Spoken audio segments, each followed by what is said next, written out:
ഇതാണ് ശ്രീരാമപുരം ക്ഷേത്രം. ഈ നാട് അറിയപ്പെടുന്നത് തന്നെ ഈ ക്ഷേത്രത്തിന്റെ പേരിലാണ്. എവിടെയാ വീട് എന്ന് ചില കൂട്ടുകാരോട് ചോദിക്കുമ്പോൾ കുട്ടിക്കാലത്ത് അവർ പറയും ശ്രീരാമപുരത്താണ്.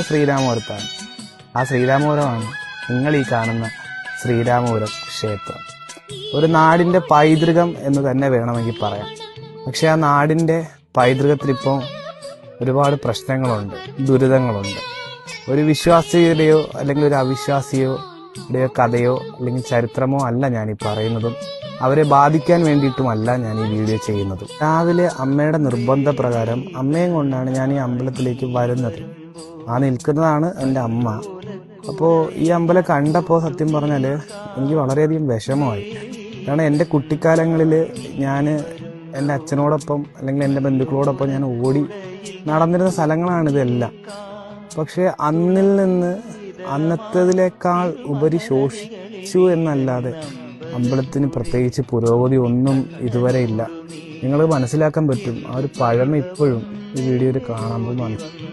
പക്ഷേ ഇവിടെ വരുമ്പോൾ ഒരു പ്രത്യേകതരം സുഖമാണ്. കാരണം ആൽമരങ്ങളും മരങ്ങളും വള്ളിപ്പടപ്പുകളും എല്ലാം അടങ്ങുന്ന ആ വഴി, കടന്നു വരുന്ന വഴി, അമ്പലത്തിലേക്ക് കടന്നു വരുന്ന വഴി. ഒരുപാട് ആളുകളൊന്നും ഇല്ല ക്ഷേത്രത്തിൽ ദർശനം നടത്താനായിട്ടോ ഇതിനായിട്ടോ. എൻ്റെ ഊഹം ശരിയാണെങ്കിൽ അമ്പലം ഭരണത്തിലാണ്. ആളുകൾ ഇടപെടുന്നതിനൊക്കെ ഭയങ്കര പരിമിതിയുണ്ട്. എന്നായിരുന്നാലും സഹായിക്കാം, സഹകരിക്കാം. ഓക്കേ.